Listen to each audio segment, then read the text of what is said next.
विभाग के अध्यक्ष ने मुझे कहा कि एमए की कक्षा लेंगे। मैंने कहा कि हाँ लूँगा। उन्होंने मुझसे पूछा कि क्या पढ़ाएंगे।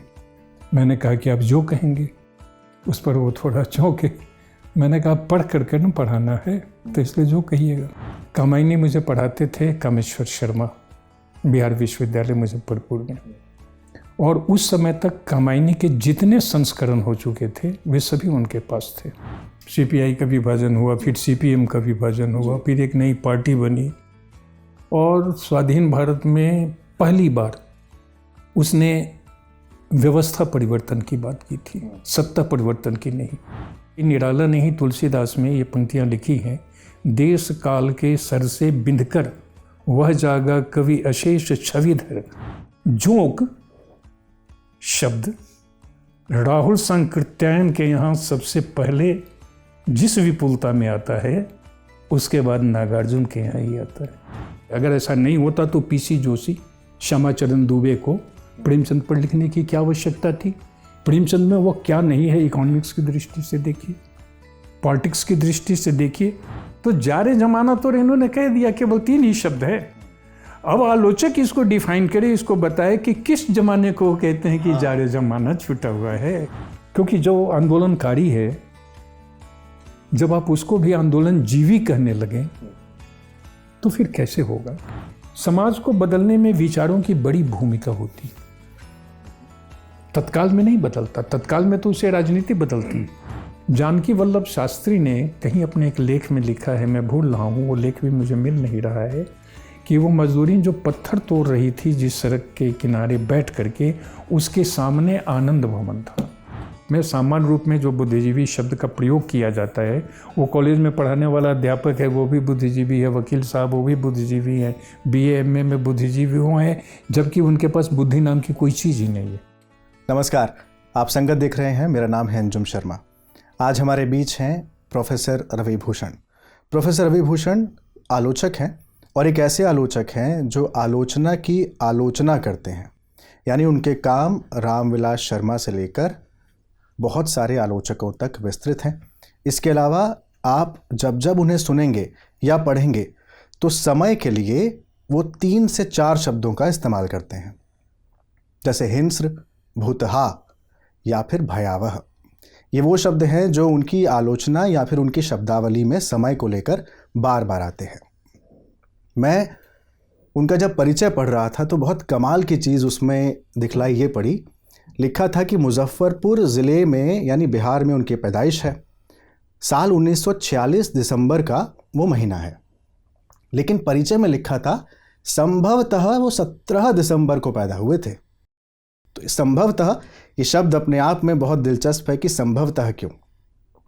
भागलपुर विश्वविद्यालय से उन्होंने पीएचडी की डॉक्टर बच्चन सिंह के निर्देशन में, और पीएचडी का विषय था छायावाद में रंग तत्व। फिर भागलपुर विश्वविद्यालय में ही प्रोफेसर और रीडर बने। फिर पहुंचे रांची विश्वविद्यालय और वहां से हुए सेवानिवृत्त। अपने समय पर लगातार लिखते रहते हैं। बहुतेरी किताबें उन्होंने साल 2014 के बाद लिखी, जिसमें बहुतेरे आलेख अपने समय को लेकर दर्ज हैं, और आलोचना के लिए तो वो विख्यात हैं ही। आज संगत में उन्हीं के साथ बातचीत। बहुत बहुत स्वागत है। नमस्कार रवि भूषण जी। परिचय इतना दिलचस्प कैसे हो सकता है कि संभवतः 17 दिसंबर? संभवतः का अर्थ ये है कि जिसे जन्म कुंडली कहते हैं वो मेरे घर में थी।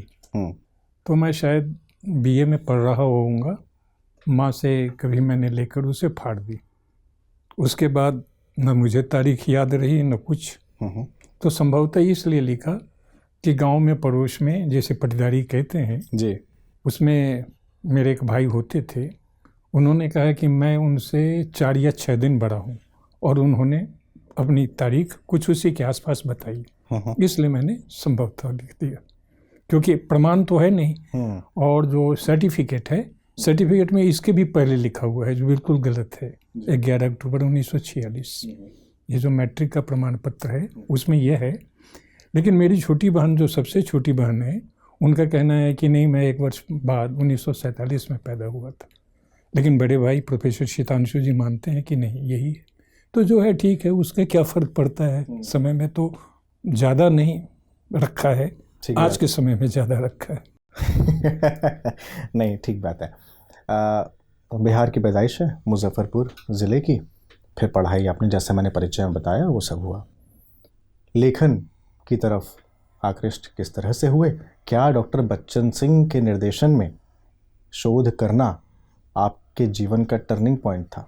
नहीं, दरअसल मैं जब एमए करने के 2-3 महीने के भीतर ही मुझे कॉलेज में नौकरी मिल गई, और उसके ठीक 2-3 महीने के भीतर भागलपुर विश्वविद्यालय और बिहार के दूसरे सबसे पुराने कॉलेज में मेरी एक वाइस चांसलर अपॉइंटमेंट हुई। तो उस समय मैं आपकी? हाँ, मेरी टीएनबी कॉलेज भागलपुर। तो जब मैंने वहाँ ज्वाइन कर लिया तो विभाग के अध्यक्ष ने मुझे कहा कि एमए की कक्षा लेंगे। मैंने कहा कि हाँ लूँगा। उन्होंने मुझसे पूछा कि क्या पढ़ाएंगे। मैंने कहा कि आप जो कहेंगे। उस पर वो थोड़ा चौंके। मैंने कहा पढ़ करके ना पढ़ाना है, तो इसलिए जो कहिएगा। तो मैं एमए में कक्षा लेने लगा। वहाँ मेरे एक छात्र थे भरत प्रसाद सागर, जो मेरे भाई प्रोफेसर शीतांशु के छात्र रह चुके थे डीजे कॉलेज मुंगेर में। उन्होंने एक पत्रिका निकाली युग चेतक, और बहुत बृहत्काय उसका युग चेतक का प्रसाद विशेषांक वो उन्होंने निकाला था।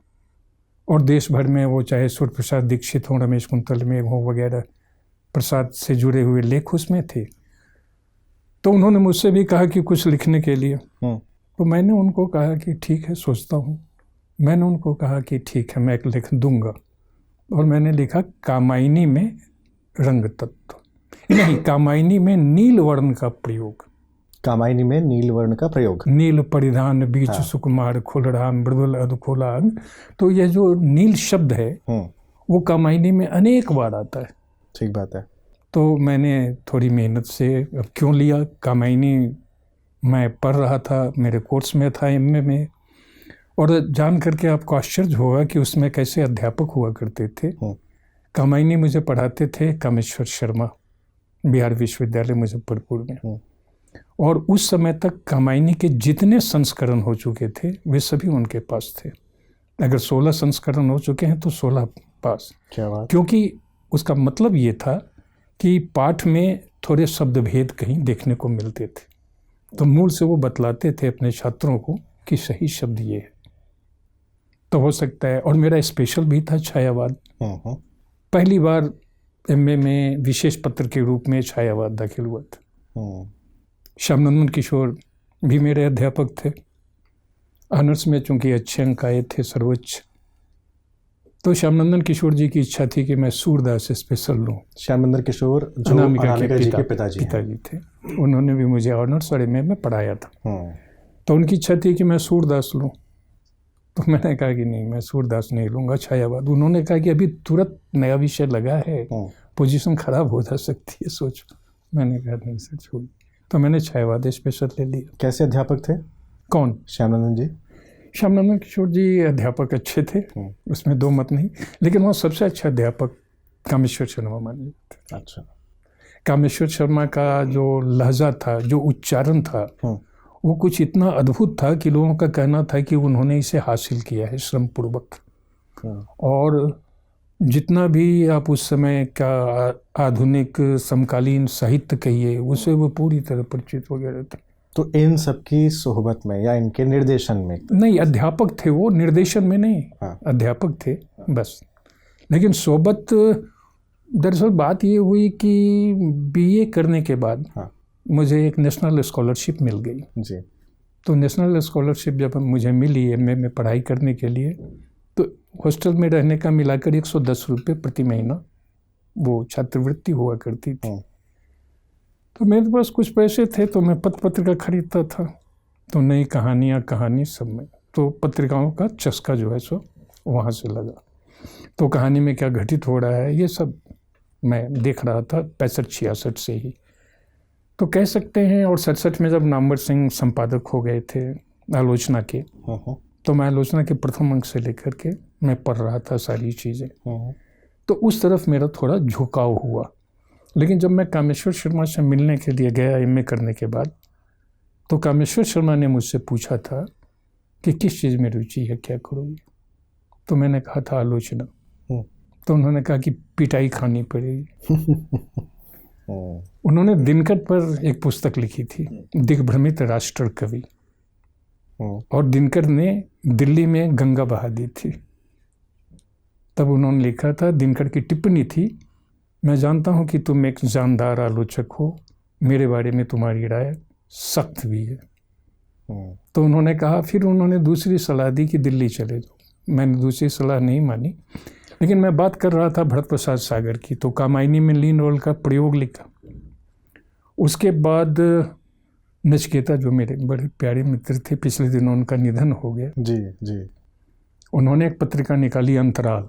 वो नवगीत का दौर था वो, और एक अजीब तरह का ग्रुप काम कर रहा था हिंदी प्रदेश से लेकर मद्रास तक।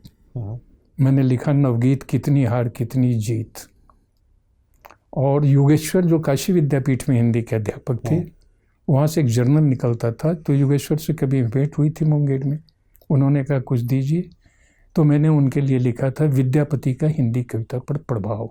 और ये सब आप शोध करने से ये शोध से पहले लिख रहे थे सारी चीज़ें? हाँ। तो जो भागलपुर विश्वविद्यालय के अध्यक्ष थे, उन्होंने कहा कि पीएचडी कर लो। तो चूंकि मैं कामायनी में नीलवर्ण का प्रयोग लिख चुका था, और वो एक बिल्कुल एक नए विषय पर था वो, तो मैंने कहा कि छायावाद में रंग तत्व। तो मैं उनके साथ रजिस्टर्ड हो गया। लेकिन अपने आलस्य के कारण या लघु पत्रिकाओं के कारण या अन्य कारणों से मैं उनके समय काम नहीं कर सका। उन्होंने कई बार कहा कि इसका कोई अंत नहीं है थीसिस का, लेकिन नहीं, मुझे उसका दुख है अभी भी। तो बच्चन सिंह से जब मेरी भेंट 1977 में मेरी पहली भेंट बच्चन सिंह से हुई थी, उनकी किताबों से मैं परिचित था। तो बाद में 1980 से जब उनसे भेंट अधिक होने लगी, मेरी मुलाकातें, तो उन्होंने कहा कुछ करते नहीं हो, ना पीएचडी न शादी। अरे पीएचडी कर लो। तो मैंने कहा मेरे गाइड का निधन हो गया, आप गाइड बनना चाहेंगे? तब उन्होंने कहा कि क्यों नहीं। अरे वाह। तो हमने कहा कि बन जाइए।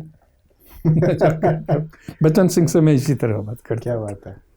तब उनको मैंने अपना गाइड बनाया, और छायावाद में रंग तत्व पर अपनी पीएचडी की। केदारनाथ सिंह एक परीक्षक थे, उनका कहना था किताब जब छप जाएगी तो इसकी एक प्रति मुझे दीजिएगा। किताब मैंने नहीं छपाई। क्यों?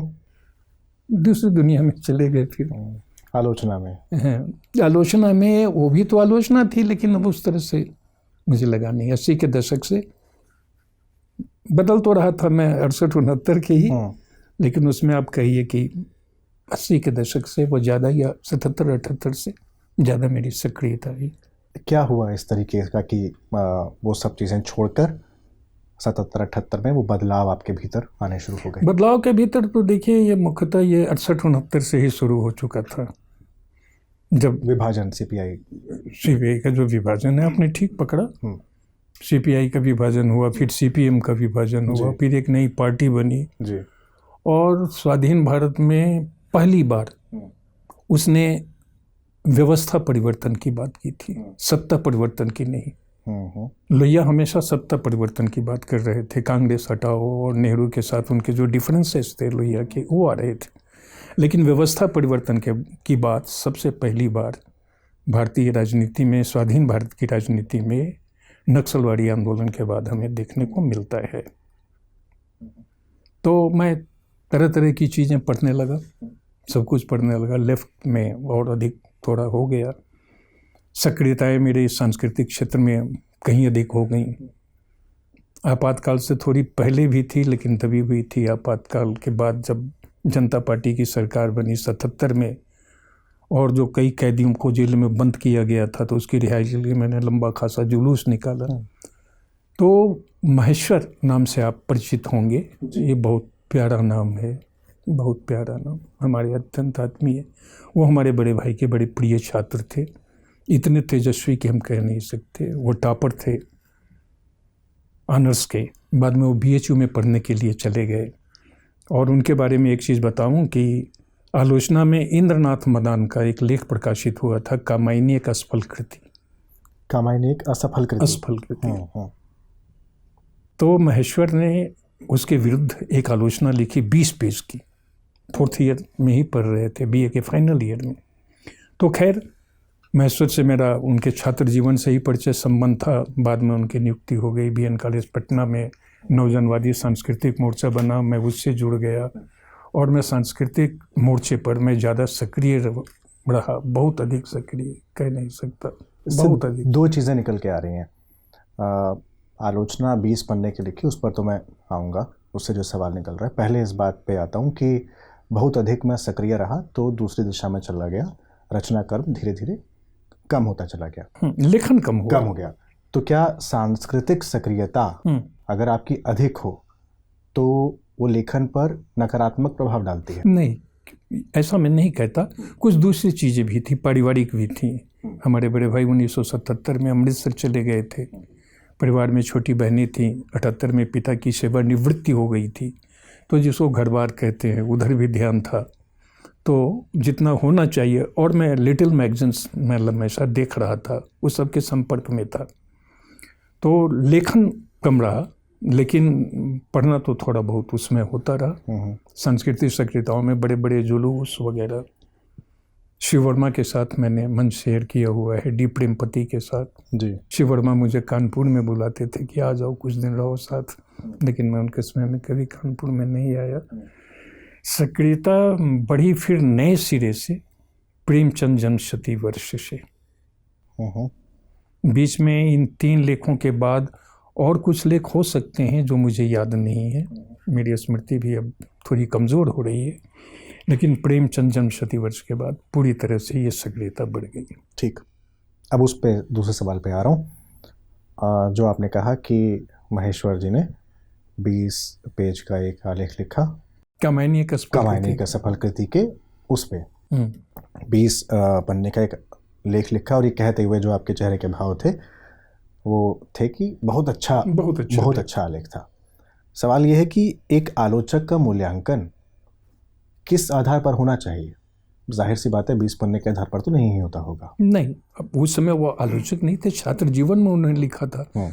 अगर वो आलोचक होते, आलोचना के क्षेत्र में ही होते, तो बहुत आगे जाते, लेकिन उन्होंने जो सांस्कृतिक फ्रंट पर उन्होंने पार्टी में जो काम किया है वो तो अद्भुत है, वो तो सभी लोग जानते हैं। तो फिर किस आधार पे होना चाहिए एक आलोचक का मूल्यांकन?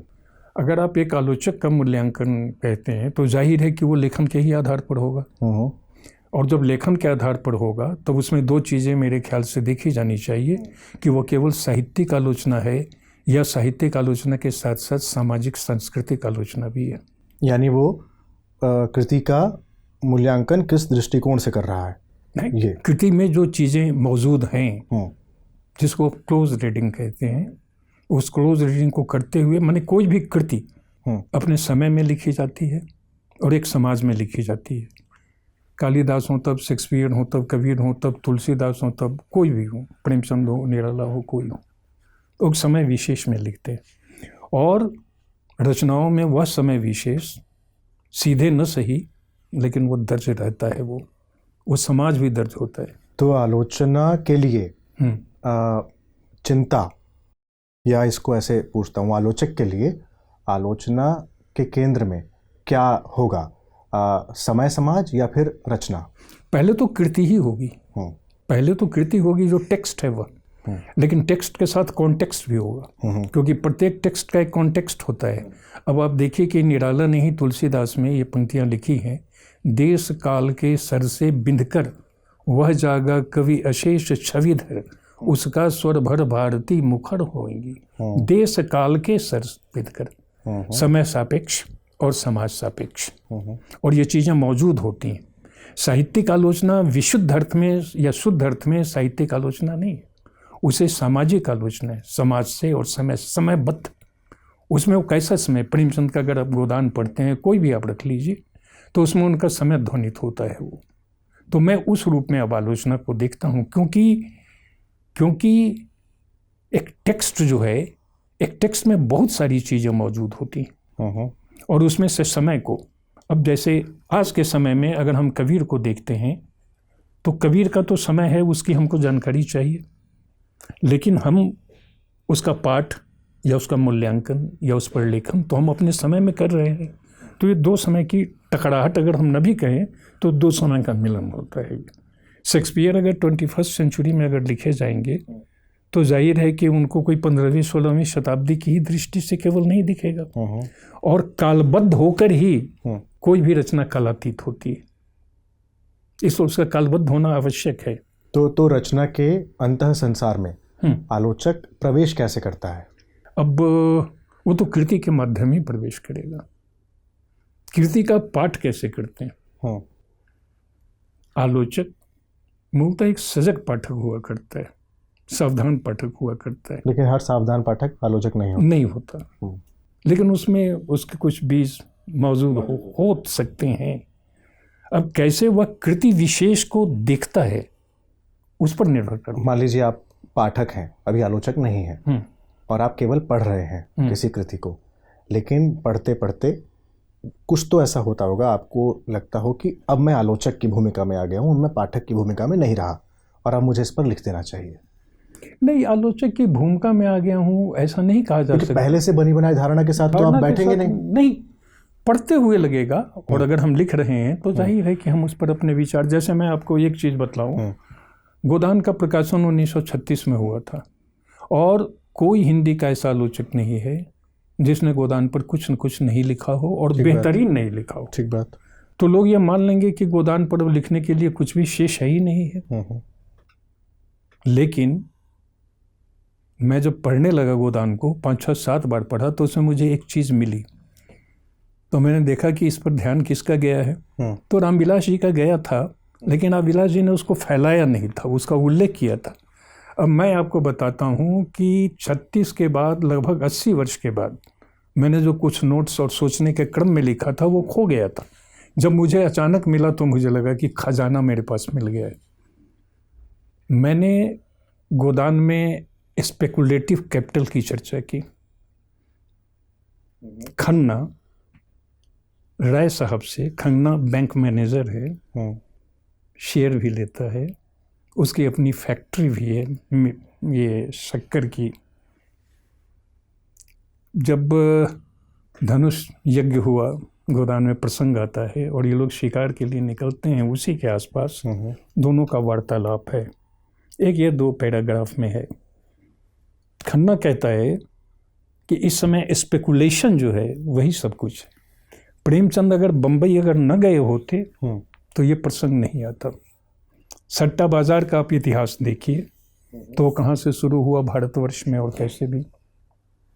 अब स्पेकुलेशन जो है तो इसमें लगाओ कुछ और उसके बदले में कुछ पाओ, यानी ये वो कैपिटल नहीं है। बाद में तो स्पेकुलेटिव कैपिटल पर किताबें लिखी गई, मैंने उस पर आर्टिकल लिखा एक पूरा 80 वर्ष के बाद, जिस पर किसी का ध्यान नहीं गया था, और समालोचन में मैंने भेजा, वो प्रकाशित हुआ।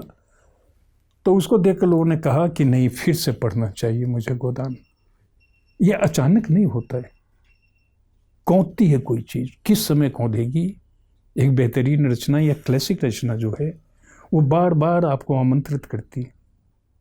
आप कहाँ रुकेंगे, कैसे देखेंगे, ये सब ये गद्य में भी होता है, कहानी में भी होता है, उपन्यास में भी होता है, ये पूरे लिटरेचर में होता है। आज की तारीख में हम भारत दुर्दशा को कैसे देखेंगे और भारत दुर्दैव को हम कैसे देखेंगे। हा भारत दुर्दशा न देखी जाई, ये क्या 19वीं शताब्दी की ही एक पंक्ति है? तो है कि हम अपने समय में उसका पाठ कैसे करते हैं। टेक्स्ट तो बेस है। ऐसे ही जैसे आप गोदान का आपने 80 साल बाद इस तरह से जो नहीं, पाठ 80 किया। साल बाद जी मैं इसलिए कह रहा हूँ कि किसी ने ध्यान नहीं दिया था। मैं तो आज भी कहता हूँ कि उसको आप काट दीजिए, लंबा लेख है वो, और उसमें आज के सारे स्पेकुलेटिव कैपिटल वगैरह को। और एक दूसरी बात है, दूसरी बात यह है कि 1936 में क्या भारतवर्ष का कोई अर्थशास्त्री स्पेकुलेशन की बात कर रहा था? ये मेरा प्रश्न है। एक दूसरी बात, कविता में भी आ जाए, 1948 की एक कविता है नागार्जुन की, लाल भवानी। उसकी 4 पंक्तियां मैं अक्सर उद्धृत करता हूँ। अंग्रेजी अमरीकी जोंके देसी जोंके एक हुई, नेताओं की नीयत बदली, भारत माता टेक हुई। जोंक शब्द राहुल संकृत्यायन के यहाँ सबसे पहले जिस विपुलता में आता है, उसके बाद नागार्जुन के यहाँ ही आता है। और अब देखिए, नामवर जी ने प्रतिनिधि कविताओं में इस कविता को शामिल नहीं किया। इन पंक्तियों की चर्चा किसी ने नहीं की है, या जो नामी गिरामी आलोचक हैं उन्होंने इस पर चर्चा नहीं की। मेरा कहना यह है, अंग्रेजी अमरीकी जोंके देसी जोंके 1948, अंग्रेजी ब्रिटिश कैपिटल, अमरीकी कैपिटल, देसी जोंके देसी कैपिटल, तीनों एक हो गई। 1948 में भारतवर्ष का कौन सा ऐसा अर्थशास्त्री था जो ब्रिटिश पूंजी, अमेरिकी पूंजी और भारतीय पूंजी को एक साथ रख करके इस तरह देख रहा था? आप जैसे ही इस दृष्टि से आलोचना क्रम में उतरते हैं तो आलोचना के परिसर को आप व्यापक इकोनॉमिक्स में तो ये चीज़ देखी जा रही थी। दादा भाई नौरोजी तो बात कर ही रहे थे। अमेरिकी कैपिटल, उसमें दादा भाई नौरोजी के यहाँ शायद आपको देखने को न मिले। अमेरिकी कैपिटल, ब्रिटिश कैपिटल और इंडियन इकोनॉमी की तो बात हो ही रही थी। ब्रिटिश कैपिटल की बात हो रही थी। मैं यहाँ 3 कैपिटल की बात कर रहा हूँ। सेकेंड वर्ल्ड वॉर समाप्त हो चुका हुआ है, मार्शल प्लान आ चुका हुआ है, अमेरिका दूसरे ढंग से दुनिया के देशों में हावी हो रहा है। तो ये 3, दादा भाई नौरोजी नहीं, रमेश चंद्र दत्त भी अमेरिकी कैपिटल की बात नहीं करते। मैं ये जानना चाहता हूँ कि कौन कर रहा था। मैं अक्सर लोगों से ये पूछता हूँ। तो ऐसे ऐसे जो सवाल हैं वो जब हमारे सामने जब आते हैं तो आलोचना का क्षेत्र व्यापक होता है या नहीं होता है, मेरा कहने का ये। इसी से सवाल ये निकल रहा है। आपने 2 उदाहरण दिए, एक दिया अभी मैंने 2 ही उदाहरण दिए, कई उदाहरण है, नागार्जुन का, एक दिया प्रेमचंद का। सवाल ये है कि एक ही समय अलग अलग विधाओं में अलग अलग तरह से व्यक्त हो सकता है। होता ही है। 36 में ही कामायनी आ रही है, होता है। 36 में ही गोदान आ रहा है। समय एक ही है लेकिन व्यक्त अलग अलग हो रहा है। 36 में ही प्रेमचंद लिख रहे हैं, 36 में ही प्रसाद भी लिख रहे हैं, लेकिन समय एक ही है, व्यक्त अलग अलग तरीके से हो रहा है। तो क्या आलोचक विधाओं के हिसाब से भी अपने समय को बाइफरकेट करता है? नहीं, विधाओं के हिसाब से बाइफरकेट नहीं कर रहे हो, क्योंकि आप 1936 की बात कर रहे हैं। राम की शक्ति पूजा भी उसी समय, ठीक बात है, गोदान भी उसी समय, कामायनी भी उसी समय, जयप्रकाश नारायण की किताब व्हाई सोशलिज्म भी उसी समय, प्रगतिशील लेखक संघ का अध्यक्षीय संबोधन भी उसी समय हो रहा है। राम मनोहर लोहिया की एक पुस्तिका है जो भी हमने हाल में कहीं से मंगवाई है, ये भी उसी समय। अंबेडकर की एक प्रसिद्ध पुस्तक है, पुस्तिका कास्ट वगैरह को लेकर के, वो भी उसी समय। तो 1936 में ही, केवल मैं लिटरेचर की बात नहीं कर रहा हूँ, ये सारी चीज़ एक साथ क्यों हो जाती है? तो हम समय को देखेंगे ना। तो यानी आलोचक रचना के मूल स्वर की पहचान करता है, विधाओं की नहीं। नहीं, विधाओं की अलग अलग ढंग से नहीं, विधाएं अलग अलग हैं, उन विधाओं के वैशिष्ट्य अलग अलग हैं। लेकिन जब एक समय में जब रचना जब हो रही है तब सभी विधाओं में वो कमोबेश मौजूद है। जैसे फिर मैं एक उदाहरण देता हूँ, आलोचना के क्षेत्र से उदाहरण अब दे रहा हूँ। रामचंद्र शुक्ल ने हिंदी साहित्य के इतिहास में आधुनिक युग पर जब विचार करना शुरू किया तो उसके तृतीय उत्थान की चर्चा की, और तृतीय उत्थान का समय उन्होंने माना 1920 से। ठीक है, थर्ड स्टेज। हाँ। और जितने भी बाद में भारतीय इतिहासकार हुए, आधुनिक भारतीय इतिहासकार, उन्होंने स्वाधीनता की जो उत्ताल तरंग है वो भी 1920 से मानी। अगर असहयोग आंदोलन 1920 में अगर नहीं हुआ होता तो 1915 में तो गांधी आ चुके थे भारतवर्ष में। 5 वर्ष उनको देखने समझने में, या नील आंदोलन वगैरह चंपारण वाला वो सब चलता रहा। तो मेरा कहना का मतलब ये है कि एक जो राइटर है, लेखक, वह किसी भी अन्य विधा में, चाहे वो इतिहासकार हो या अर्थशास्त्री हो या समाजशास्त्री हो, वह कहीं बड़ा होता है। अगर ऐसा नहीं होता तो पीसी जोशी, श्यामाचरण दुबे को प्रेमचंद पर लिखने की क्या आवश्यकता थी? प्रेमचंद में वो क्या नहीं है, इकोनॉमिक्स की दृष्टि से देखिए, पॉलिटिक्स की दृष्टि से देखिए। तो साहित्य का साहित्यिक अध्ययन जो है वो साहित्य को सीमित कर देता है। मैं एक जाल को फैलाना चाहता हूँ, बस, और कुछ नहीं। इस जाल को केवल मैं ही फैलाना नहीं चाहता, रामविलास जी ने बहुत अच्छे ढंग से किया है, नामवर जी ने भी किया है। जितने मार्क्सवादी आलोचक हैं या प्रगतिशील आलोचक, वो अक्सर ये करते रहे। मैं बस यही कोशिश मैं करता हूँ, मैं इसको केवल अपनी कोशिश कहूँगा।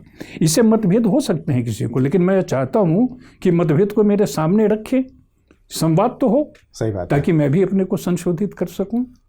रवि भूषण जी, जितनी बातें हुई उसमें एक चीज़ ये है कि आपने जितनी बात की उसके केंद्र में कहीं ना कहीं पूंजी आ रही है। ब्रिटिश कैपिटल की बात कर रहे हैं, अमेरिकन कैपिटल की बात कर रहे वो हैं। तो नागार्जुन की काव्य पंक्तियों में वैसे भी आपको जब पढ़ते हैं तो उसमें पॉलिटिक्स बहुत केंद्र में रहती है, ख़ास तौर पर चुनाव। अगर मैं इधर की राइटिंग आपकी देखूं तो सब कुछ के केंद्र में पॉलिटिक्स बीच में आ रही है और आप उसी के आलोक में सब कुछ देख रहे हैं। तो ये बहुत एकांगी दृष्टिकोण नहीं है किसी चीज़ को देखने का। अब देखिए, मैं एकांगी दृष्टिकोण नहीं मान रहा हूँ, क्योंकि आपने दो बातें कही हैं कि एक चुनाव केंद्र में रहता है और पूंजी केंद्र में रहती है। शायद पूंजी वाली बात को तो आपने खुद ही खारिज कर दिया। पूंजी वाली बात तनिक भी खर्च नहीं हुई, वो तो 1948 की कहता है। पूंजी वाली बात तो अब शुरू होगी, जिसने कि केंद्र में पूंजी को रख दिया। पूंजी के पहले हम चुनाव की बात कर लें। प्रेमचंद की एक टिप्पणी ही थी, चुनाव चुथौल। और प्रेमचंद ने चुनाव के बारे में काफ़ी लिखा है। प्रेमचंद के निधन के बाद प्रांतीय चुनाव हुए थे 1937 में, लेकिन उसके पहले कुछ दूसरे ढंग के चुनाव हुआ करते थे। मैं भी थोड़ा सा भूल रहा हूँ, बीच में मैं बता दूंगा। 1920 से वो शुरू हुए थे और उस सब पर प्रेमचंद ने काफ़ी लिखा है। मैं उस पर लिख चुका हूँ, प्रेमचंद की लोकतंत्र संबंधी दृष्टि। तो मेरे केंद्र में क्यों आया, रचना के केंद्र में, ये अलग से नहीं है, ये टेक्स्ट से। प्रेमचंद ने चुनाव के संबंध में जो लिखा है उसे आप देखिए। प्रेमचंद ने लोकतंत्र के संबंध में जो लिखा है उसे देखें, और जिस पूंजी की बात कर रहे हैं वो स्पेकुलेशन से स्पेकुलेटिव कैपिटल जो बनती है उसको देखें। तो ये टेक्स्ट में, ये प्रेमचंद के साहित्य में। नागार्जुन के यहाँ भी दूसरे ढंग से देख, नागार्जुन ने तो बजट पर लिखा, बजट वर्तिका वगैरह। केदारनाथ अग्रवाल हिंदी के आलोचक में से अधिकांश केदारनाथ अग्रवाल की ऐसी पंक्तियों को और नागार्जुन की ऐसी पंक्तियों पर विचार करना आवश्यक नहीं समझते हैं। मैं आवश्यक समझता हूँ। नहीं, जैसे डॉलर पर केदारनाथ अग्रवाल ने डॉलर पर कविता लिखी। अब देखिए 1947 में $1 6 या 6.5 रुपये के समतुल्य था, और अब पूंजी की बात कर रहे हैं तो अब देखिए कि 1990 में वह कितना था, और 2024 में अगर वह 83-84 रुपये के बराबर है तो यह कैसे ये हो गया है। अगर आप कहते हैं पूंजी पर हम केंद्रित करते हैं तो आज भारत में कितने अरबपति हैं? फ्रांस में, जर्मनी में, कनाडा में, जापान में भी शायद नहीं, ठीक है, जितने अरबपति नहीं है। तो प्रश्न ये है कि आज के समय को, समाज को निर्धारित कौन कर रहा है? नहीं, अगर केवल पॉलिटिक्स के आलोक में सब कुछ देखेंगे, पॉलिटिक्स के आलोक में, केवल पॉलिटिक्स के आलोक में नहीं। एक पॉलिटिक्स कल्चर, ये जो हम पूंजी कहते हैं, तो अब पूंजी का स्वरूप पहले जैसा नहीं है। नहीं, अगर आप हिंदी, आज का हिंदी समाज और साहित्य, आपका एक लेख है बुद्धिजीवियों की जिम्मेदारी, इस किताब में, इसको भी आपने शुरुआत ही यहीं से कर रहे हैं। चुनाव से ही एक तरीके से एक लेख शुरू हो रहा है। आप पूरे समाज को राजनीति से के केंद्र में रखकर देखते हैं। पिरामिड उल्टा करने जैसा नहीं है भाई। राजनीति समाज से है, समाज राजनीति से थोड़ी है। आप का कहना एक दृष्टि से ठीक है, लेकिन आप हमें ये बताइए कि आज समाज राजनीति को प्रभावित कर रहा है या राजनीति समाज को प्रभावित कर रही है? आज समाज पूंजी को प्रभावित कर रहा है या पूंजी समाज को प्रभावित कर रही है? आज पूंजी की एक संस्कृति विकसित हो चुकी है, और अगर हम कहें कि संस्कृति की जो एक पूंजी थी वह खत्म हो चुकी हुई है। तो पूंजी आज इंडस्ट्रियल कैपिटल के दौर में, औद्योगिक पूंजी के दौर में जो पूंजी की भूमिका थी वह भूमिका पूरी तरह से बदल चुकी है। आज पूंजी सर्वत्र है, वो हमारे चित्त में है। हमने 25 वर्ष पहले लिखा था, चित्त में वित्त का वास। आज बाजार, जिसको आप मार्केट कैपिटल कहते हैं, वो सब है, लेकिन नहीं बदला। पूंजी केवल इकोनॉमिक्स में नहीं है। पूंजी आज विषय इकोनॉमिक्स का नहीं है। जितना भी, जिसको लोग कहते हैं कि भूमंडलोत्तर साहित्य, भूमंडलोत्तर कहानी, या 90 के दशक से लेकर के अब तक की जो कविता वगैरह है, वो उस समय को निर्धारित कौन कर रहा है? मेरे कहने का मतलब है उसके साहित्य को भी कौन निर्धारित कर रहा है। अब हम केवल साहित्य पर आए। जयपुर लिट फेस्टिवल कब से शुरू हुआ? साहित्य क्या उत्सव है? साहित्योत्सव या टर्म कब से आया? ये सारे टर्म जो है सो न्यू लिबरल इकोनॉमी के बाद। नहीं, अगर आपकी ही बात को मैं ले लूँ तो आप ही का एक और लेख है, भाषा, संस्कृति, धर्म और राजनीति। इसमें आप लिखते हैं कि राजनीति को सर्वस्व मानने वाला व्यक्ति समाज, भाषा, संस्कृति और धर्म के वास्तविक अर्थ और महत्व से सदैव अपरिचित रहता है। राजनीति को सर्वस्व मानने वाला।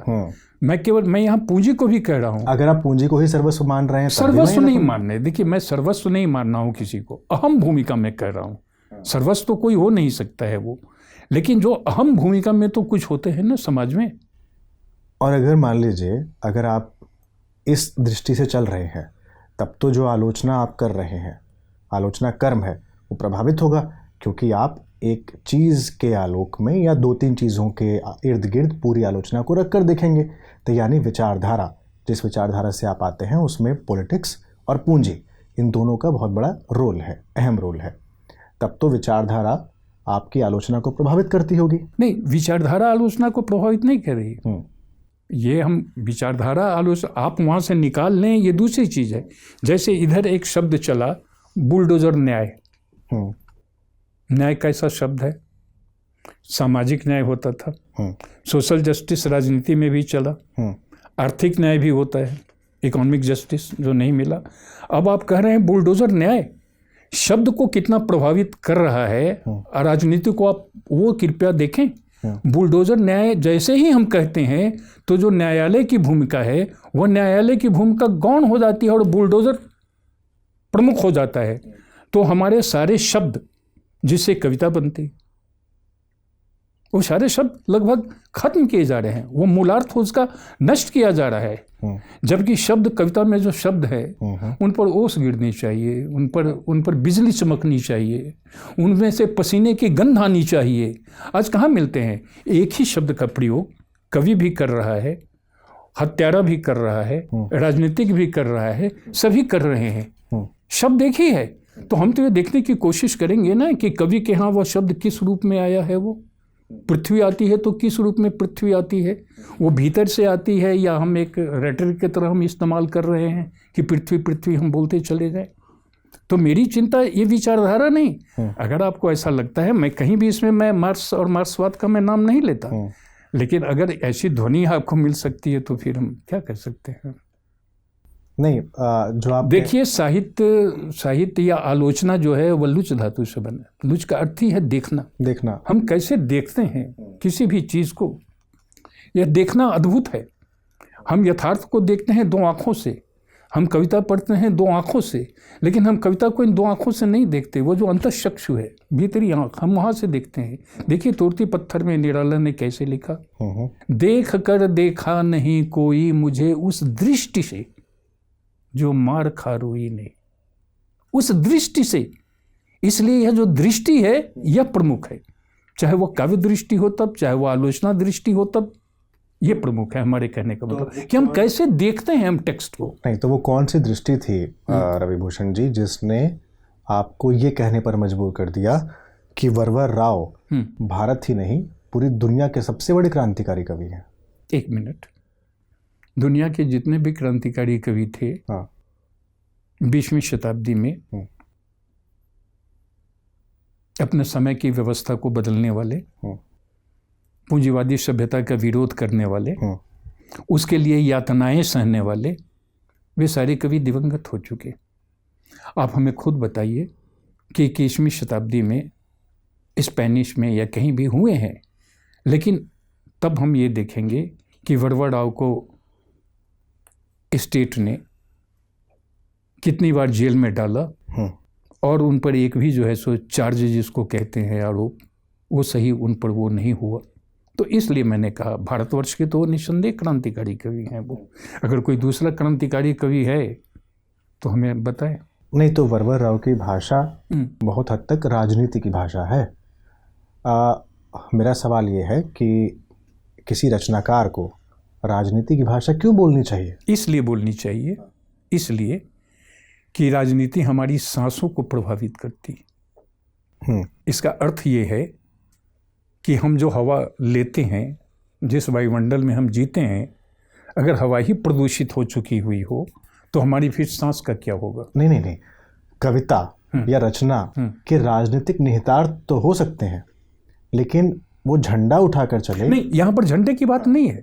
एक राजनीतिक दृष्टि होना हाँ, और एक पार्टी से जुड़ना, दोनों दो चीजें हैं। ठीक बात है। मैंने पार्टी की बात अपनी रचनाओं में नहीं के बराबर मैंने की है। एक राजनीतिक दृष्टि की, और वो राजनीतिक दृष्टि की ही नहीं, एक सांस्कृतिक दृष्टि की भी मैंने बात कही है। वो कि किस तरह जो है पूरा दिल्ली, आप हमको एक चीज़ बतलाइए, आप दिल्ली में है, दिल्ली में ये जो पॉल्यूशन है वो कब से है? सीधी सी बात, स्वाधीन भारत में 50 के दशक में क्या दिल्ली में पॉल्यूशन था? अगर था तो वो कितना था? वो ये कब बढ़ा है? ऐसे सवालों से हम क्यों नहीं आते हैं? और अगर रचनाकार ऐसी कविताएं लिखता है, कहानी लिखता है या कुछ भी, तो हम उसको दूसरी ओर मोड़ने की क्यों कोशिश करते हैं? ये सारे पॉल्यूशन कब की देन है? ये आप ध्यान से देखेंगे तो 80 के दशक के पहले इसका संबंध विकास से। अब फिर यहाँ आया शब्द जिसको आप आर्थिक विकास कहते हैं, वो आर्थिक विकास है नहीं।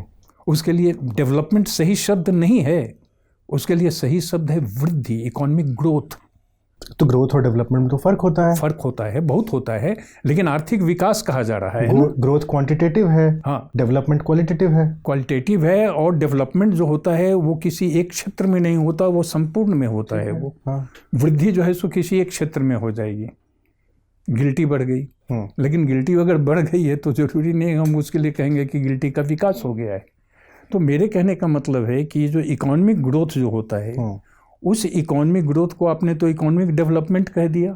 अब देखिए कवि का क्या अंतर होता है, लोग देखें नहीं देखें, मैं फिर कविता का एक उदाहरण देता हूँ। ये जो विकास संबंध में मेरा कहना केवल इतना है, निवेदन, कि अर्थशास्त्री जिस रूप में आर्थिक विकास की बात करते हैं, विकास शब्द का प्रयोग करते हैं, एक कवि भी क्या उसी रूप में विकास शब्द का प्रयोग करता है? कामायनी में चलिए, नहीं करना भी नहीं चाहिए। श्रद्धा मनुष्य कहती है, हम डिफरेंस हम कर रहे हैं। हाँ। श्रद्धा मनुष्य कहती है अपने में सब कुछ भर कैसे व्यक्ति विकास करेगा, यह एकांत स्वार्थ भीषण है अपना नाश करेगा। प्रसाद विकास के कॉन्सेप्ट को जिस तरह से क्लियर करते हैं, अपने में भर कैसे। आप चाहें तो कह सकते हैं कि ये पूंजीवाद के भी विरुद्ध जाता है, क्योंकि पूंजीवाद तो स्व का ही विकास या इंडिविजुअल पर ही उस तरह से देता है। ये तो एक कवि विकास को किस रूप में ले रहा है और एक अर्थशास्त्री विकास में को किस रूप में ले रहा है, तो हम कविता के जरिए ये बताने की कोशिश क्यों नहीं करेंगे कविता की आलोचना के द्वारा कि अर्थशास्त्री की जो समझ है वह और कवि की समझ है वह, इसमें जमीन आसमान का इतना अंतर है। होना ही चाहिए, लेकिन ऐसा होता नहीं है आलोचना में। मैं खुद ये कह रहा हूँ कि कामायनी से ऐसी कितनी पंक्तियां जो है सो सुनाई जा सकती हैं, बताई जा सकती हैं, किया होगा कई लोगों ने, मैं ये नहीं कहता। बात तो ये है ना कि लेकिन जैसे ही आलोचना के जो बंद कपाट हैं, हाँ, मेरे कहने का मतलब साहित्य की सामाजिकता पर तो बहुत बात हुई है, लेकिन आलोचना की सामाजिकता पर, वो तो मशहूर निबंध ही है मैनेजर पांडे का।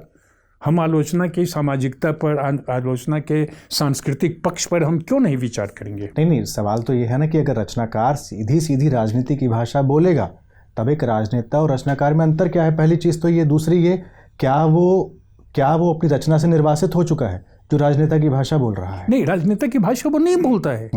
आप उसको कैसे पकड़ते हैं? जब तीसरी कसम में जब रेणु कहते हैं जारे जमाना, तो जारे जमाना तो रेणु ने कह दिया, केवल 3 ही शब्द है। अब आलोचक इसको डिफाइन करे, इसको बताए कि किस जमाने को कहते हैं कि जारे जमाना छूटा हुआ है, जारे जमाना। और जब यहाँ पर जाएगा तो उसको डिटेल में जाना पड़ेगा ही। मेरे कहने का ये यही रचनाकार है जो जारे जमाना कह दे रहा है, यही रचनाकार। तो फिर आलोचक का क्या कर्म है? बस इतने से ही संतुष्ट हो जाना कि उसको उद्घाटित करना, उसे उन दिशाओं की ओर ले जाना।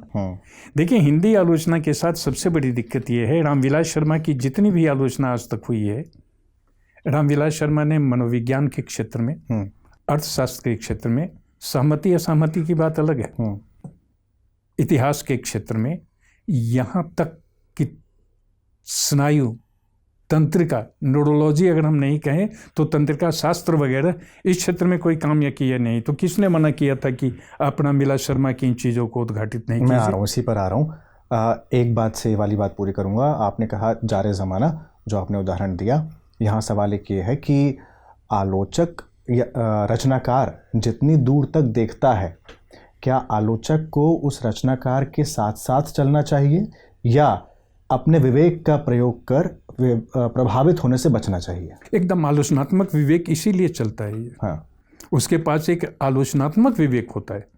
आलोचक के पास संवेदना भी होती है, ज्ञान भी, संवेदनात्मक ज्ञान। आलोचक का काम इतना बड़ा है कि साहित्य की आलोचना के लिए जरूरी नहीं है कि आप साहित्य में ही आप सीमित रहें। आपको बाहर निकलना होगा, आपको राजनीति की भी थोड़ी समझ रखनी होगी। और जब राजनीति की समझ रखनी होगी तो जो चुनाव की बात कर रहे थे, पूरी भारतीय राजनीति तो इलेक्टोरल पॉलिटिक्स में आ गई है, चुनावी राजनीति में आ गई है। फिर आप चुनाव पर लेते आए। नहीं, चूंकि आपने कहा था पहले इसलिए मैं ले आया। हाँ। क्योंकि मैं रचना से निकालता हूँ। हाँ, जब कॉलम लिखता हूँ तो उसमें रचना नहीं आती है, लेकिन कभी कभी रचना की भी कुछ पंक्तियाँ मैं दे देता हूँ मैं। लेकिन जब टेक्स्ट आता है तो मैं टेक्स्ट से बाहर नहीं जाता हूँ, कैसे उसको मैं एलोबरेट करता हूँ, थोड़ा कैसे विस्तार अपने आप देता को हूँ। अलग रखते हैं जब कॉलम लिखते हैं और केवल राजनीति की बात करते हैं और या केवल साहित्यिक आलोचना करते हैं, तो कैसे अपने आप को अलग कर पाते हैं? क्या घालमेल नहीं होता है? नहीं, घालमेल नहीं होता है। हमें कहें कि हम एक बड़ा परिवार बनाते हैं, घालमेल नहीं होता है ये। मैं इसको घालमेल नहीं कहूँगा, क्योंकि अगर मैं घालमेल कहूँ तो इसका मतलब यह है कि साहित्य का एक स्वायत्त क्षेत्र, कविता का एक स्वायत्त क्षेत्र में हमें जाना पड़ेगा। ऐसा नहीं होता है। सारे विषय एक दूसरे से जुड़े होते हैं। आप देखिए, रेणु की बात कर रहे थे, रेणु भी तो पॉलिटिक्स में थे, 1942 के आंदोलन में भाग लिया था। यशपाल भी थे, आगे भी अपना कुछ दिन तक रहे वगैरह सेना वगैरह में, उसके बाद नहीं रहे। तो मेरा कहने का मतलब ये है कि ये जितने जो डिसिप्लिन्स हैं अलग अलग, वो अलग अलग है, उनका महत्व है, लेकिन हम इसको जोड़ करके एक देखने के एक बृहत अर्थ, एक नैरेटिव बनाने की हम कोशिश करते हैं। ये दूसरी चीज़ है कि हम उसमें सफल नहीं हैं। रेणु की कहानी है पार्टी का भूत। हाँ, पार्टी का भूत है, प्रासंगिक है। हाँ, प्रासंगिक है, पूरी तरह से प्रासंगिक है। इस पार्टी को छोड़ो, उस पार्टी में आ जाओ। उस समय से तो ज़्यादा चल रहा है, वो तो स्टूडेंट लाइफ का उन्होंने वर्णन किया है वो, लेकिन आज तो कहीं से ज़्यादा ही है। अब कैसे नहीं, हमारे कहने का मतलब ये है, अब फिर राजनीति की बात मैं इसलिए लाऊंगा कि एक पार्टी का सदस्य, मंत्री हो, कोई भी हो, उपमंत्री हो, अध्यक्ष हो वगैरह, वो दूसरी पार्टी में चला जाता है। जनता कैसे विश्वास करेगी? वो जनता के साथ धोखा है या नहीं? मतदाता ने जब मतदान किया तो किस में मतदान किया? वो एक दल विशेष का था और तुरंत मतदाता को फेंक करके अपने हित के लिए वह किसी दूसरे में चला जाता है, तो पार्टी ने तो अपनी, राजनीति ने तो अपनी विश्वसनीयता खो दी है। और आत्मसाक्षी कहानी? हाँ, आत्मसाक्षी कहानी भी ठीक है, मैं मानता हूँ। मैं इन दोनों पर शायद लिख भी चुका हूँ। आत्मसाक्षी कहानी को लेकर आत्मालोचन क्या वामपंथी पार्टियों में भी है? अब देखिए, ये तो वामपंथी पार्टी से जो जुड़े होंगे वो आपको बताएंगे। मैं किसी वामपंथी पार्टी का, जसम वामपंथी पार्टी नहीं है। मैंने इसीलिए पलट दिया, मैंने कहा जसम में है। जसम वामपंथी पार्टी नहीं है, सांस्कृतिक संगठन है वो। टिल्टेड है, टिल्टेड है। टिल्टेड कहिए आप जो कहिए, लेकिन जसम में किस तरह का आत्मालोचन, आप ये बताइए। एक सांस्कृतिक संगठन है, उसे भी आत्मालोचन करते रहना चाहिए, संस्कृति के क्षेत्र में भी, राजनीति के क्षेत्र में भी। क्योंकि आप अध्यक्ष हैं इस समय, इसलिए मैंने पूछा। हाँ, नहीं, आपका कहना सही है, आत्मालोचन तो जरूरी है, वो सबके लिए आत्मालोचन जरूरी है। मैं ये नहीं कहता कि वो अगर जैसा एक सांस्कृतिक संगठन है या कोई संस्कृति कर्मी है या आप हैं या मैं हूँ तो मैं आत्मालोचन न करूँ। मैं आत्मसंशय, आत्मालोचन, ये तो मुक्तिबोध के यहाँ देखिए कई रूप में, आत्म साक्षात्कार, ये तो आवश्यक ही है। जिन उद्देश्यों को लेकर चला था जसम, अभी भी उन उद्देश्यों पर काबिज है या भटक गया है? भटकना तो हम नहीं कहेंगे, लेकिन उद्देश्य तो है ही। अब जैसे गुणात्मक वृद्धि वगैरह की बात कहें तो 80 का दशक कुछ और था वो, आज का दशक कुछ और है। समय बदल चुका है। 40 वर्ष में बहुत सारी चीज़ें जो है सो विकराल रूप ग्रहण कर चुकी हैं। 80 के दशक में तो सांस्कृतिक भूमिका जैसी थी, आज कहीं ज़्यादा है। अब संस्कृति है, सब कुछ है, लगभग दस्त भी आए, तो भूमिका तो नहीं बदली है। हाँ, आप इतना कह सकते हैं कि इसमें जितनी गतिशीलता होनी चाहिए उतनी गतिशीलता नहीं है, मैं ये मान सकता हूँ मैं। नहीं, एक बात बार बार जसम को लेकर ये उठती है कि त्रिलोचन हटाए गए, मैनेजर पांडे को अध्यक्ष बनाया गया। इस पर बहुत कुछ लिखा जा चुका है अंजुम जी, इसमें बहुत लोगों ने लिखा है।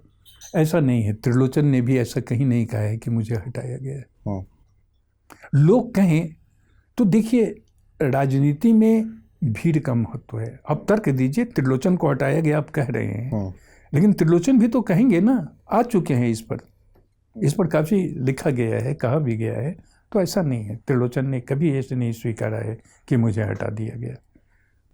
दरअसल अभी के समय में इस पर हमें ध्यान देना चाहिए कि जो कह रहा है हम तुरंत उसके बारे में सोचने लगे कि सही है गलत है। नहीं, वो किस उद्देश्य से ये कह रहा है।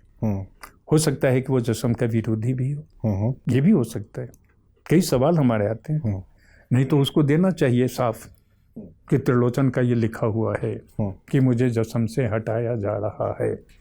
एक अध्यक्ष के तौर पर आपकी क्या पर्सपेक्टिव है जसम को लेकर? किन किन चीज़ों को लेकर आगे बढ़ना चाहिए और क्या क्या ऐसी चीज़ें हैं जो समय के साथ रूढ़ हो चुकी हैं, उन्हें छोड़ देना चाहिए?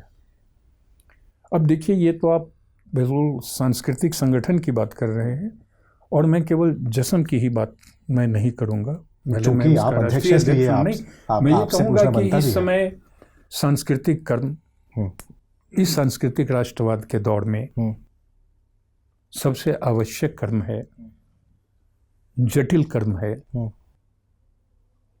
और संस्कृति का जो परिसर है वह कहीं अधिक फैल चुका है। एक बाजार की संस्कृति निर्मित हो चुकी हुई है, कमाओ खाओ की भी है। अब जिस रूप में आप इसका प्रयोग कर सकें, इस पर मिलजुल करके बात की जानी चाहिए। लेकिन एक दिक्कत यहाँ पर यह है कि संस्कृति कर्म से जो जुड़े हुए जितने भी लोग हैं, जसम हो या और जो हमारे साथी संगठन है, मैं नामे लेता हूँ, प्रदेश हो या जलेस हो या जो भी हो, दलितों के जो संगठन हैं या स्त्री संगठन, जितने आप ले लीजिए, तो दिक्कत होती है कि इनका कार्य जो है वह लेखन है, शब्द है, भाषा है। और इस समय जब भाषा का राजनीतिकरण हो चुका हुआ है, भाषा को दूसरे रूप में प्रस्तुत किया जा रहा है, तो केवल इतने से काम नहीं चलेगा। तो कैसे काम चलेगा? एक सांस्कृतिक आंदोलन की तो आवश्यकता है। कठिन है, असंभव मैं नहीं कहूँगा, क्योंकि इस समय तो सब कुछ दांव पर लगा हुआ है। लेकिन यह समय, क्योंकि जो आंदोलनकारी है, जब आप उसको भी आंदोलन जीवी कहने लगे तो फिर कैसे होगा? क्योंकि एक संगठन सामने देखिए बहुत अनेक तरह की समस्याएं हैं इस देश में। क्या समाज विचारों से बदलता है? समाज को बदलने में विचारों की बड़ी भूमिका होती है। तत्काल में नहीं बदलता, तत्काल में तो उसे राजनीति बदलती है। तत्काल में तो राजनीति ही बदलती है, या कोई बड़ी क्रांति हो गई तो क्रांति बदलेगी। नहीं, जैसे विचार, पृथ्वी के उत्तरी ध्रुव में 3 बड़ी क्रांतियां होती हैं, एक के बाद एक ज्ञानोदय आता है, पुनर्जागरण आता है। उसके तुरंत बाद 20 साल के भीतर 2 विश्व युद्ध हो जाते हैं। कहाँ गए विचार? अब आप जो इतना बड़ा फलक ले रहे हैं, नहीं, अगर विचारों से ही बदलता है, नहीं, विचारों से बदलना हमने नहीं कहा। हाँ। विचारों की एक भूमिका होती है। हाँ। तो वो भूमिका जो समय आप ले रहे हैं, हाँ। जो समय आप ले रहे हैं, उस समय में पूंजी की भूमिका देखिए कि पूंजी की भूमिका कैसे विकसित होती चलती। प्रयोग है, विचार ने तो या बदला ही। फ्रांस की राज्य क्रांति हो तब, रूस की क्रांति हो तब, या भारतवर्ष में 1857 की, वही रूस आज किस स्थिति में है। तो आज क्या रूस जो है सो किस स्थिति में है? अगर सोवियत रूस अगर नहीं होता तो द्वितीय विश्व युद्ध का परिणाम क्या होता? आप कह सकते हैं विचार कभी मरते नहीं हैं, कमजोर पड़ सकते हैं, गौण हो जा सकते हैं, अपनी सक्रिय राजनीतिक भूमिका में, सत्ता में वो प्रमुख नहीं हो सकते हैं, लेकिन विचार कभी मरते नहीं हैं। हाँ, विचार कभी मरते नहीं हैं। और ऐसा जिसको लगे कि विचार मर रहा है या विचारों को लू लग गई है, तो विचारों को जिलाए भी रखना जो है सो एक बहुत बड़ा काम है। जिस तरह के सवाल मैं आपसे कर रहा हूँ, बहुत हद तक संभव है कि कई लोग कहेंगे कि ये वाम विरोधी या फिर उस तरह का आदमी है इसलिए कर रहा है, जबकि मैं तो इंटरव्यूअर के लिहाज से जब तक सवाल भी कर मैं आपके ऑपोजिट बैठ के सवाल नहीं करूंगा तो वो चीज़ें निकलेंगी नहीं। नहीं, मैं कहाँ आपको अगर कहता हाँ हूँ, मैं हाँ मिलाऊंगा, आप जितना नहीं, हाँ, मैं तो कह रहा हूँ कि आप जितना विरोधी प्रश्न आप कीजिए, वो चाहे वामपंथ का हो, जीवन का हो, जगत का हो, लेकिन मेरा कहना यही है कि अभी के समय में प्रमुख संचालक शक्तियाँ क्या है? तो क्रांति उन्हें बचा सकती है, समाज को। एक उम्मीद, एक स्वप्न, एक यूटोपिया। लेकिन मायाकोवस्की को तो नहीं बचा पाई थी, हाँ, आप कह सकते हैं। आत्महत्या कर ली थी। देखिए, जब आप कहते हैं कि क्रांति नहीं बचा सकती है, तब आप क्रांति की समस्त संभावनाओं को नष्ट कर देते हैं। संभावनाओं को नष्ट नहीं किया जाना चाहिए, मेरा निवेदन इतना ही है। साहित्य की तरफ आते हैं। ये बात तो हम शुरू से कर ही रहे हैं, राजनीति, चुनाव और आदि आदि। आचार्य रामचंद्र शुक्ल ने तुलसीदास को केंद्रीय भूमिका में रखा और रामविलास शर्मा ने निराला को केंद्रीय भूमिका में रखा, और हजारी प्रसाद ने कबीर को हजारी प्रसाद जी ने कबीर को रखा। ये तो केंद्रीय भूमिका जो जिसको जिस दृष्टि से पढ़ता है वो रखता ही रखता है। चूंकि आपकी पुस्तक ही है रामविलास शर्मा का महत्व, इसको मैं पढ़ रहा था, तो आपसे मैं ये जानना चाहता हूँ कि जब रामविलास शर्मा निराला को केंद्रीय भूमिका में रख रहे थे, साहित्य के केंद्र में रख रहे थे, तो रामविलास शर्मा का निराला के प्रति जो भाव था वो पूज्य भाव था या विवेच्य भाव था, या रहा होगा? देखिए, केवल पूज्य भाव तो नहीं कह सकते, क्योंकि इसके लिए आप प्रमाण भी दे सकते हैं कि लखनऊ में वो निराला के साथ ही इतने दिनों तक रहे। हाँ। एक आपसी संबंध बना। हाँ। तो इसके कारण उनसे गहरी आत्मीयता हो गई, तो ये सब दिए जा सकते हैं।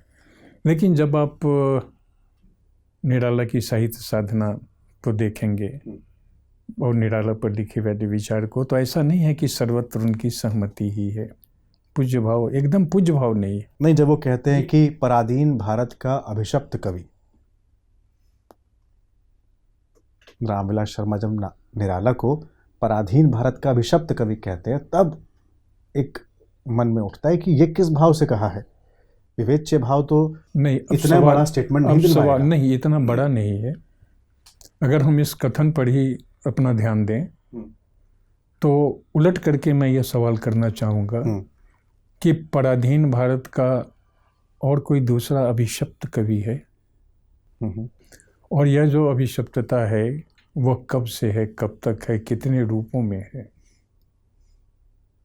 नहीं, अभिशप्त कहने की जरूरत ही क्यों पड़ी? नहीं, ये तो आप कह रहे हैं कि कोई आलोचक क्यों कहता, ये सब मौजूद है। ये निराला की कविता में भी मौजूद है, या निराला की जो रामविलास जी ने व्याख्या की है वहाँ भी वो मौजूद है। अब आप देखिए, छोटी छोटी मैं कुछ पंक्तियाँ निराला की सामने रखना चाहूँगा। सरोज स्मृति से, धन्य मैं पिता निरर्थक था, कुछ भी तेरे हित न कर सका। सरोज बेटी कुछ भी नहीं कर सका, कुछ भी तेरे हित, एक शब्द पर रुकिएगा, हित। एक दूसरी जगह चलिए निराला के यहाँ, हिंदी के हित का अभिमान यह। निराला ने पुत्री के हित में कुछ नहीं किया, परिवार के हित में कुछ नहीं किया, हिंदी के हित में किया।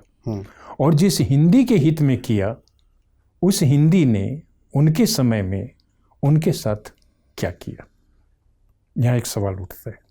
और जो किया उसके विरुद्ध या उसे दूसरे ढंग से जवाब देने के लिए निराला के साथ या निराला के साहित्य को लेकर रामविलास शर्मा कैसे उपस्थित हुए। रामविलास शर्मा का पहला लेख निराला पर ही है, शायद 1934 का ये लेख है वो। तो अभिशप्त कवि तो मैं मानता हूँ कि वो अभिशप्त तो है, और कोई मैं सोचता हूँ तो दूसरा कवि अभिशप्त नहीं, मुक्तिबोध तो बाद में आते हैं। जैसे निराला के प्रति रामविलास शर्मा का भाव था, क्या आपका भी रामविलास शर्मा के प्रति वही भाव है? उनके प्रति मेरे मन में जो सम्मान का भाव है, सम्मान का भाव तो नामवर जी के प्रति भी है, तो उसके पीछे कई कारण। एक बात मैं बार बार कहता हूँ और मुझे संगत में भी आपसे ये बात कहनी चाहिए जी। मैंने यह बात रामविलास शर्मा से भी पूछी थी। कुछ देर चुप रहने के बाद उन्होंने मार्क्स का नाम लिया था मेरे सामने, तो मैं हंसा था। मैंने कहा था कि नहीं, मार्क्स की बात तो छोड़िए। मेरा कहना ये है, स्थापनाओं को लेकर ये कोई आवश्यक नहीं है कि अगर कोई स्थापना देता है तो वो स्थापना स्वीकार्य ही हो। वह स्वीकार्य भी होंगी, उस पर बहसें भी होंगी। मुख्य बात यह है कि उसने एक स्थापना दी। रामविलास शर्मा संभवतः दुनिया के अकेले व्यक्ति हैं, विचारक, चिंतक और आलोचक, जिन्होंने जिस समाज में वो पैदा हुए उस समाज के संबंध में, उस समाज की जो भाषा थी उस भाषा के संबंध में, और उस भाषा में जो लिखा जाने वाला साहित्य है उस साहित्य के संबंध में उन्होंने मौलिक स्थापनाएं दी। जिस समाज में पैदा हुए हिंदी समाज, उन्होंने हिंदी जाति की स्थापना दी। सहमत है उस स्थापना से? वो आप कह सकते हैं कि वो कहीं उनकी एक आकांक्षा भी थी, क्योंकि बहुत सहमति है नहीं, उससे फर्क नहीं पड़ता। मैंने उस पुस्तक में जो आप बात कर रहे हैं रामविलास शर्मा का महत्व, उसमें शायद एक लेख ही है लंबा सा इस पर। उनका कहना यह था कि जिस तरह से बांग्ला जाती है, मराठी जाती है, तमिल जाती है, उस तरह से ये हिंदी जाति क्यों नहीं। इसके लिए वो धीरेन्द्र वर्मा तक के पास जाते हैं, मध्य देश वगैरह तक की। उसे बहुत लिखा गया, बहुत लिखा गया है, बात होती है। तो ये कहना है, चूंकि बोलियां तो सभी जगह है, बांग्ला भी की भी कोई एक शैली तो है नहीं, कन्नड़ की भी कोई एक शैली नहीं है, मलयालम की भी नहीं, तो हिंदी में चूंकि कई बोलियां हैं, इसको लेकर वो चाहते थे। इसके लिए उन्होंने तर्क जुटाए, तथ्य जुटाए, उन्होंने प्रमाण दिए। तो मैं इससे न तो पूरी तरह अभी के समय में असहमत, तो पूरी तरह मैं नहीं हूं मैं, लेकिन सहमत भी अभी का समय 2024 ये भी हमें सोचने को बाध्य करता है कि उसको दिया। लेकिन जिस समय उन्होंने यह स्थापनाएं रखी थी, तो मैं फिर एक बार पीछे लौटूं, मैं ये कह रहा था उस हिंदी समाज के बारे में, हिंदी जाति की स्थापना विवादास्पद हो, स्वीकार्य नहीं हो, कोई बात नहीं। उसकी जो भाषा थी, हिंदी भाषा के संबंध में, भाषा पर जो उनके 3 खंड में जो ये किए हैं, उन्होंने हिंदी भाषा की उत्पत्ति, हालांकि वासुदेव शनन अग्रवाल जी उस पर विचार कर चुके थे कि संस्कृत से उत्पन्न नहीं है, संस्कृत हिंदी की जननी भाषा नहीं है, देशी भाषा से उत्पन्न।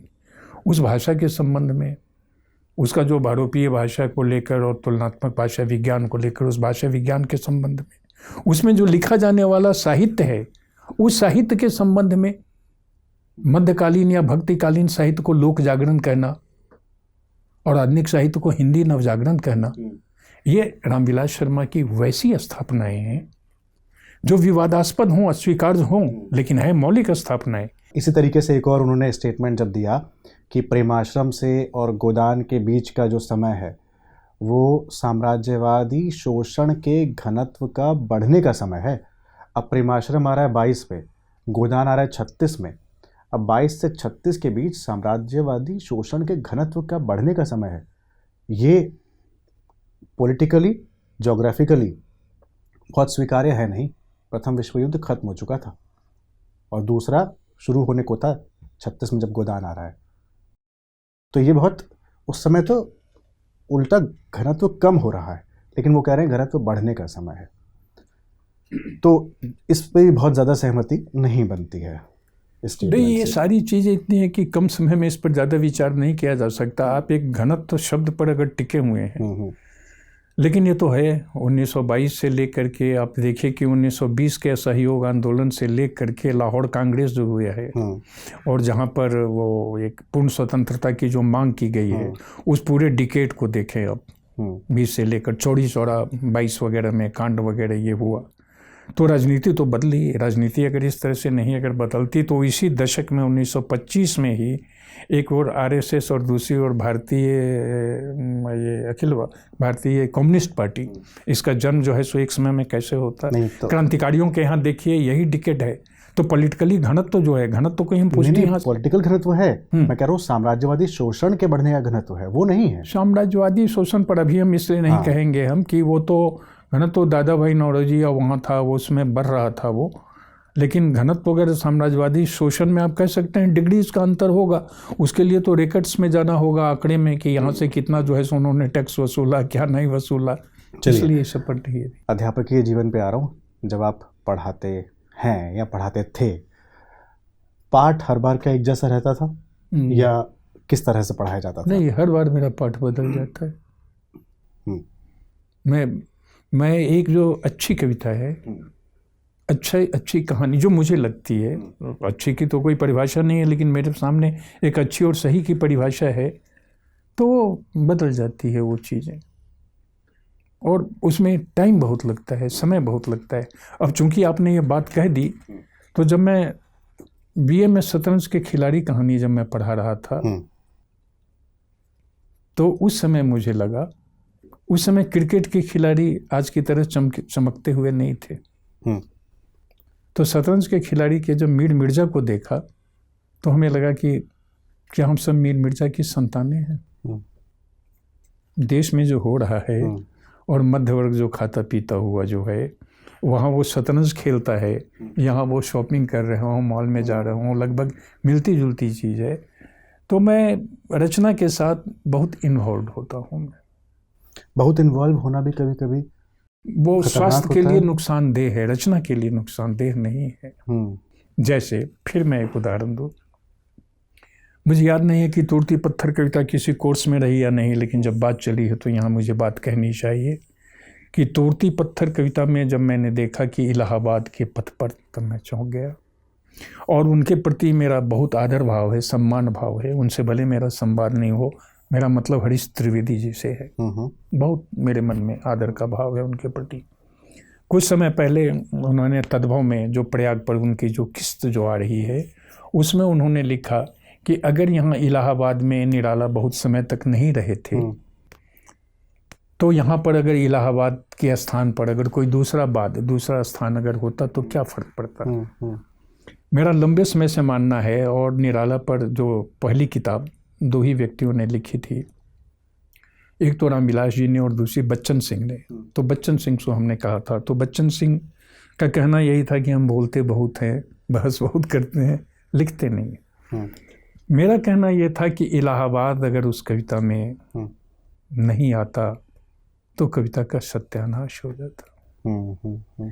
जानकी वल्लभ शास्त्री ने कहीं अपने एक लेख में लिखा है, मैं भूल रहा हूँ, वो लेख भी मुझे मिल नहीं रहा है, कि वो मजदूरी जो पत्थर तोड़ रही थी जिस सड़क के किनारे बैठ करके, उसके सामने आनंद भवन था, सामने तरुमालिका टालिका प्राकार आनंद भवन था।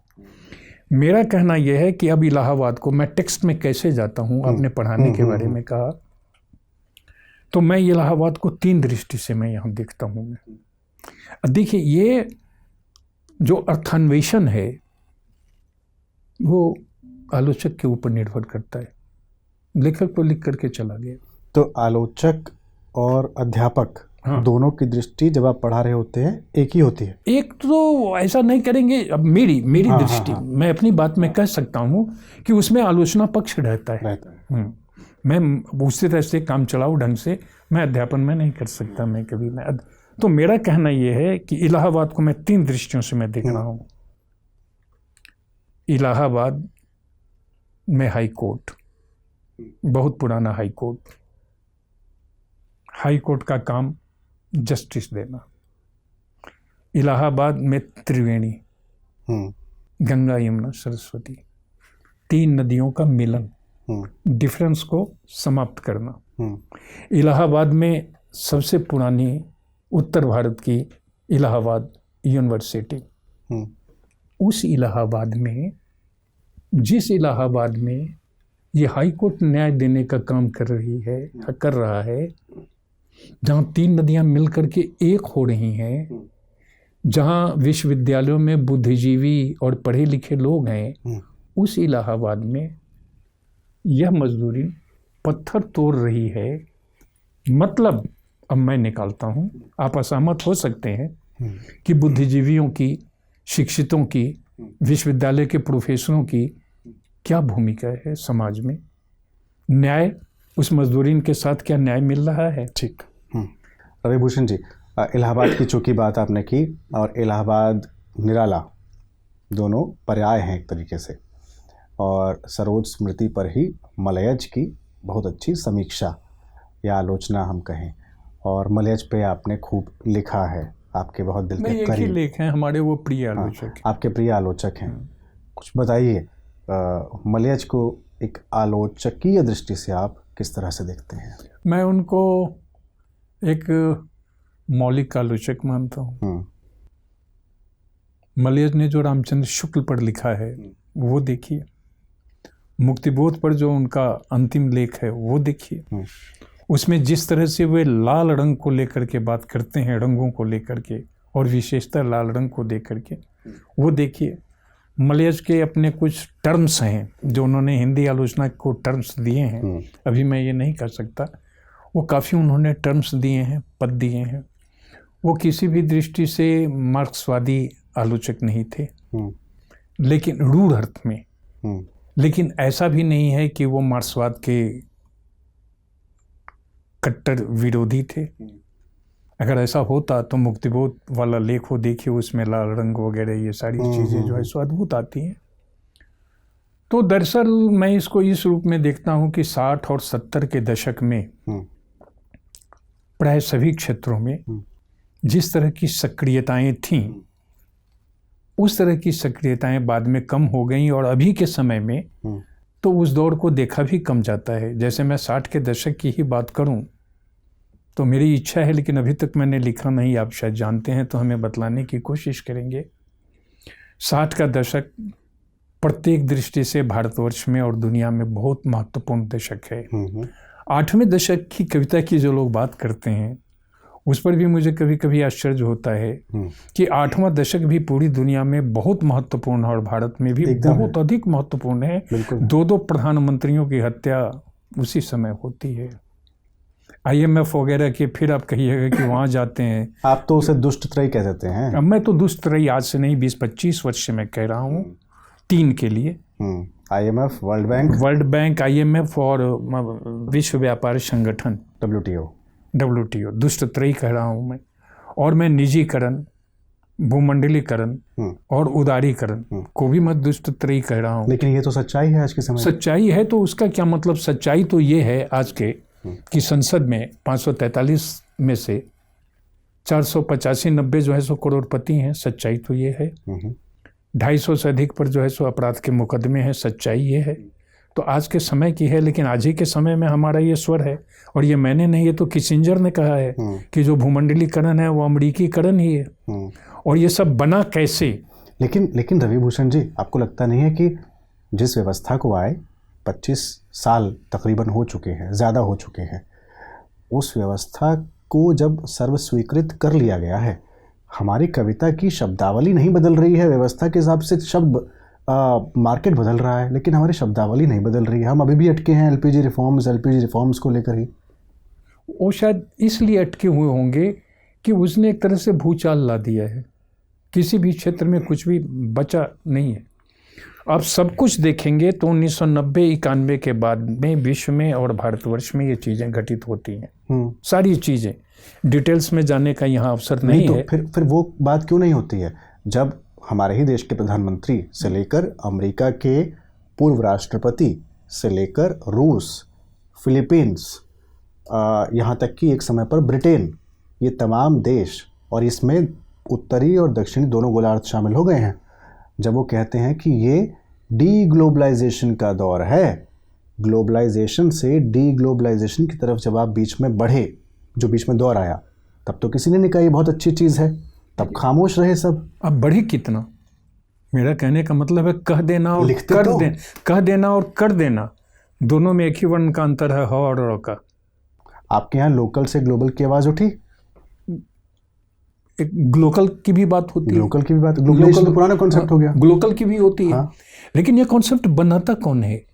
हम क्या जो बना रहा है हम उसको उसी तरह एक्सेप्ट कर दें? अगर आपने ग्लोबल विलेज का कॉन्सेप्ट दिया तो हम मान लें कि पूरी दुनिया जो है सो विश्वग्राम बन गई है। ये दरअसल इतने थॉट, इतने आइडियाज, इतने टर्म्स, इतने शब्द ये सब चलते हैं कि हम उनको तुरंत स्वीकार नहीं कर सकते। हम ये तो साहित्य में भी चलता है, हमें नहीं करना चाहिए। मॉडर्निज्म आया, पोस्ट मॉडर्निज्म आया, पोस्ट स्ट्रक्चरलिज्म आया, तो पोस्ट ट्रूथ एरा आया। पोस्ट मॉडर्निज्म और पोस्ट स्ट्रक्चरलिज्म को बहुत लोगों ने स्वीकार नहीं किया। मॉडर्निज्म पर भी सवाल उठा। तो मेरे कहने का मतलब है सवाल तो उठते रहेंगे, और आलोचना का क्षेत्र हो या विचार का क्षेत्र, वह सवालों का क्षेत्र होता है, और सवालों से कटना तो चाहिए ही नहीं, हमें सवाल उठाने चाहिए। अब जैसे आप कहेंगे कि वो एक्सेप्टेबल हो गया है, मेरा बिल्कुल ये कहना ये है, जैसे 60 के दशक की मैं बात कर रहा था तो 2 मिनट में उस पर बात कर लूँ।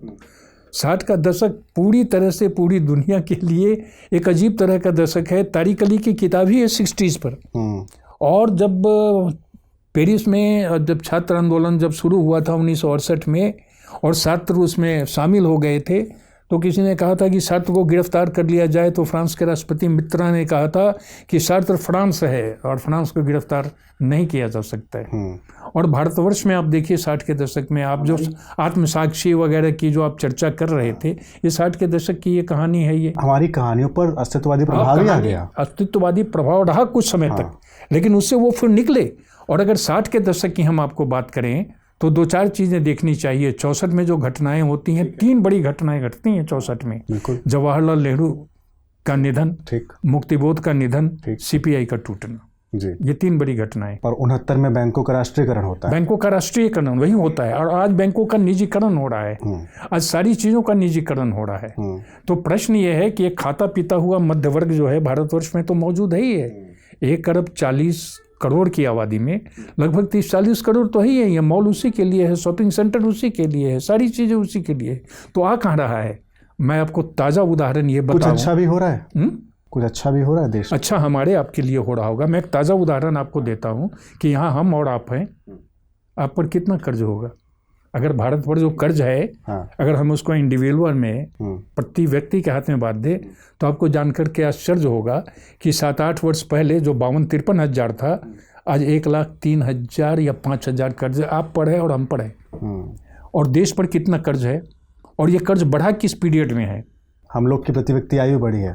प्रति व्यक्ति आयु बढ़ी है तो प्रति व्यक्ति आयु बढ़ने से प्रति व्यक्ति कर्ज का संबंध नहीं। आप कर्ज कहाँ लेते हैं, कहाँ ये खर्च होता है, वो किसके लिए है, ये 4 लेन किसके लिए है? ठीक है, चलिए अंतिम सवाल ले रहा हूँ। किताब है बुद्धिजीवियों की जिम्मेदारी, रामविलास शर्मा का एक लेख था जिसकी आरंभिक पंक्तियाँ थी कि क्या समाज में बुद्धिजीवी नामक कोई अलग से वर्ग होता है? मैं आपसे पूछ रहा हूँ, होता है? ये रामविलास शर्मा के बुद्धिजीवी पर देखना हो तो सबसे अच्छा तो वो है ग्रामशी को देखिए।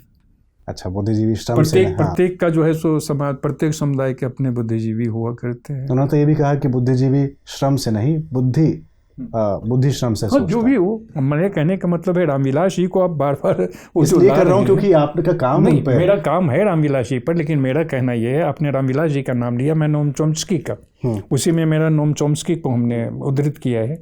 नोम चॉम्स्की ने जो 46 वगैरह में लिखा था, और फिर बाद में जो उन्होंने लिखा कि एक बुद्धिजीवियों की जिम्मेदारी। तो प्रश्न ये है, कौन होता है बुद्धिजीवी?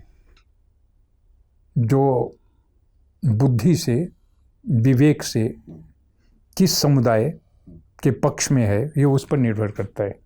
प्रत्येक समुदाय के अपने बुद्धिजीवी होते हैं। फिर तो सभी बुद्धिजीवी हैं? नहीं, उस रूप में नहीं कहा जा सकता कि सभी बुद्धिजीवी होते हैं। एक ऑर्गेनिक बुद्धिजीवी भी होता है। तो मेरे जनरल रूप में, सामान्य रूप में जो बुद्धिजीवी शब्द का प्रयोग किया जाता है, वो कॉलेज में पढ़ाने वाला अध्यापक है, वो भी बुद्धिजीवी है, वकील साहब वो भी बुद्धिजीवी है, BA MA में बुद्धिजीवी हुए हैं, जबकि उनके पास बुद्धि नाम की कोई चीज़ ही नहीं है। बुद्धि निर्धारण क्या करती है? सत्य और असत्य, न्याय और अन्याय, झूठ और सच, इसी का फर्क करती है ना विवेक। तो यह विवेकहीन समय है। ये इस समय को विवेकहीन बनाया गया है। सारा आक्रमण जो है सो मानव मस्तिष्क पर है। वो मस्तिष्क को नियंत्रित किया जा रहा है, अनुकूलित किया जा रहा है, ताकि अपनी इच्छानुसार उसे संचालित किया जा सके। और फिर कैपिटल की बात, कैपिटलिस्ट फोर्सेज जो है वो करते हैं, क्योंकि मस्तिष्क से ही सारा का सारा चिंतन होता है। इसलिए हम उस चिंतन को अवरुद्ध कर दें, और जो चिंतन है, चिंतन करने वाले हैं, जो हाँ ना की बात उठाते हैं, जो उंगली उठाते हैं, सवाल उठाते हैं, उन पर जो है सो हम कर दें, चलिए उनको सजा दे दें। ऐसे ही रचते रहें, आलोचना ऐसे ही करते रहें, और समय को लेके जो चिंताएं हैं उन चिंताओं का समाधान इसी चिंतन से निकले। और सांस्कृतिक क्षेत्र में जिस तरह से आपकी सक्रियता है वह सक्रियता बनी रहे, क्योंकि यह सक्रियता इस समय में ज़रूरी है। देखिए, एक मनुष्य होने के नाते और भारतीय नागरिक होने के नाते मुझे जो करना चाहिए मैं वो कर रहा हूँ। सब अपने अपने से कर ले वही काफ़ी है। नहीं, मैं इसको सीधे मैं कहूँगा, कौन अपने हित के लिए करता है, कौन अपने हित के, अपने अपने हिस्से का जो अपने कर्म है, मैं वो ये नहीं कह रहा हूँ कि हम कर रहे हैं। आपने कहा कि आपकी बनी रहे, मेरा कहना ये है, लेकिन ये समय ऐसा बना नहीं रहे। हाँ, ये समय ऐसा बना नहीं रहे, इसके लिए अगर हमारा लेखन होता है, चिंतन होता है, तब एक संतोष होगा। हालांकि इससे कोई चीज़ तत्काल में बदलने वाली तो नहीं है, लेकिन चीज़ें कभी न कभी तो बदलेगी।